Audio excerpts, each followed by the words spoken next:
Bhajpa news channel पर आज BTP के राष्ट्रीय कार्यकारिणी सदस्य विजय भाई बैरा पधारे, आपका स्वागत है।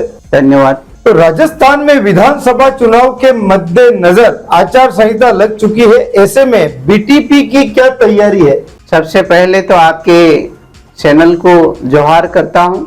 राजस्थान में भारतीय ट्राइबल पार्टी की मूल तैयारी धरातल स्तर पर प्रत्येक कार्यकर्ता सक्रिय रूप से संगठन को मजबूत करने के लिए पिछले कई समय से लगा हुआ था और हमारा संगठन प्रत्येक विधानसभा वार में मजबूती के साथ में उभर करके आ रहा है और विधानसभा चुनाव में ट्राइबल क्षेत्र की सभी सीटों पर बीटीपी चुनाव लड़ेगी, स्वतंत्र प्रभार से चुनाव लड़ेगी और राजस्थान की सरकार में एक निर्णायक भूमिका के रूप में उभर करके आएगी।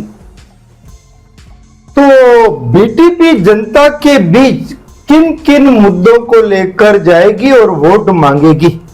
देखिए, आप और हम जानते ही हैं कि भारतीय ट्राइबल पार्टी के जो मुद्दे हैं, माननीय छोटू भाई वसावा ने पार्टी का गठन ही इसीलिए किया है कि इस देश में जहां जहां आदिवासी क्षेत्र है वहां पर शेड्यूल 5 लागू होना चाहिए, शेड्यूल 6 लागू होना चाहिए, 5वीं 6वीं अनुसूची लागू करने, पैसा एक्ट लागू करने और ओबीसी की जनगणना हो, साथ ही आदिवासियों का जो धर्म कोड है वो भी लागू किया जाए और 4 राज्य मध्य प्रदेश, राजस्थान, गुजरात और महाराष्ट्र, इन 4 राज्यों के कुछ जिले आदिवासी जिले हैं, उनको मिलाकर के एक भील राज्य की स्थापना की मांग माननीय छोटू भाई वसावा कर रहे हैं।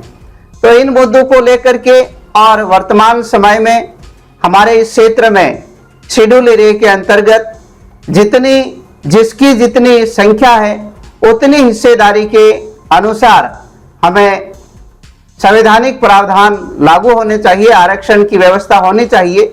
वो कांग्रेस और भाजपा के द्वारा आज तक नहीं की गई है।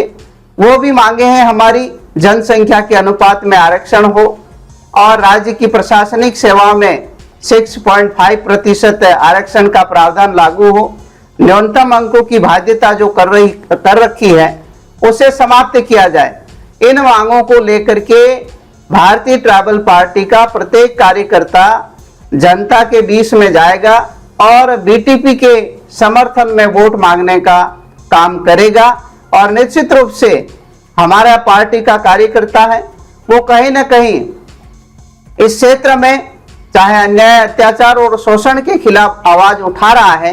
तो आज कांग्रेस और भाजपा दोनों के लिए बहुत बड़ी चुनौती है, क्योंकि आए दिन कहीं ना कहीं इन गरीब तबके के लोगों के साथ में, चाहे वो एसटी, एससी, ओबीसी हो और माइनॉरिटी के लोग हो, उन लोगों के साथ में कहीं ना कहीं उपेक्षा की जाती है, शोषण के शिकार होते हैं और उनकी सुरक्षा के लिए भारतीय ट्राइबल पार्टी लामबंद होकर के आवाज उठा रही है। तो निश्चित रूप से हमारे साथ में जनता जुड़ेगी और एक निर्णायक भूमिका के रूप में हम लोग उभर करके राजस्थान में आएंगे और बड़ी ताकत के साथ में चुनाव लड़ेंगे। तो आप कुशलगढ़ विधानसभा क्षेत्र के प्रबल दावेदार हैं, तो क्या मौजूदा विधायक रमीला खड़िया को आप चुनौती मानते हैं?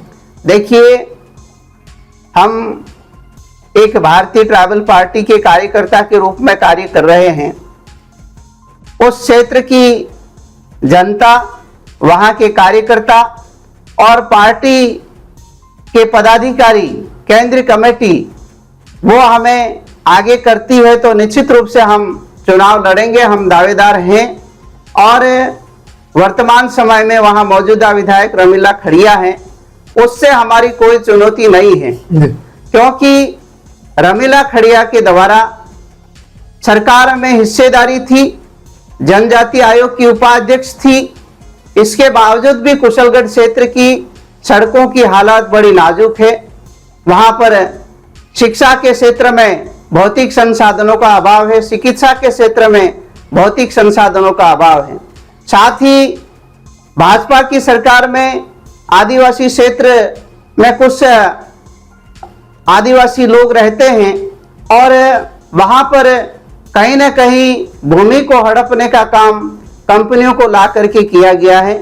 तो भाजपा की सरकार में 160 बीघा भूमि बावलियापाड़ा की आदिवासियों की पुश्तैनी भूमि को रिको कंपनी को आवंटित करना और 138 बीघा भूमि कुंडिया की रिको कंपनी को आवंटित करना।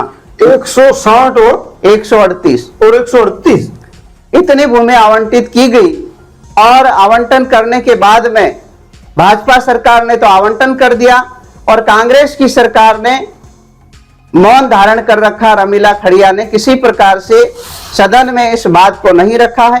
साथ ही इस क्षेत्र में जो भी समस्याएं उभर करके आई है उनको जनता के सामने ठीक ढंग से स्थानीय विधायक पेश नहीं हुए हैं।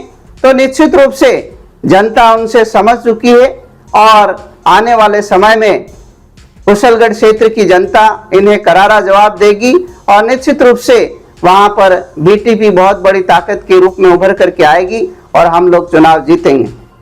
तो क्या लगता है आपको, ये जो जमीन रिको को दी गई है, ये क्या जमीन खेती बाड़ी की थी या कोई उपजाऊ जमीन नहीं थी?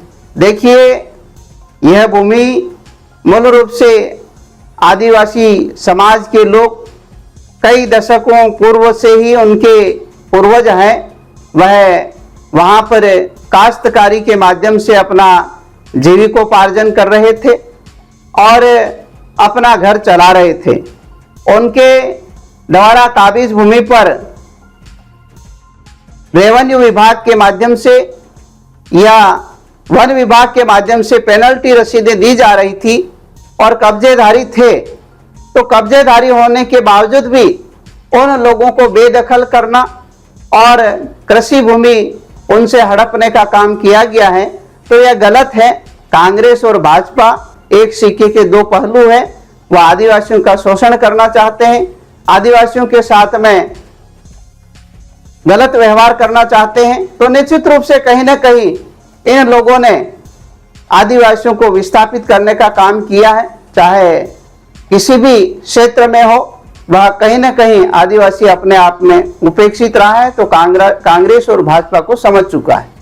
साथ ही कुशलगढ़ विधानसभा क्षेत्र का चाहे कर्मचारी हो, व्यापारी हो और अन्य तबके के लोग हैं, कांग्रेस सरकार से ही नहीं स्थानीय विधायक से भी बिल्कुल नाराज है। तो निश्चित रूप से कहीं ना कहीं बदलाव आएगा।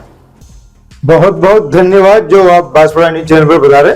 जोहार। जय हिंद, जय भारत। जय भारत। बांसवाड़ा न्यूज चैनल को सब्सक्राइब कर लाइक और शेयर भी करते रहें।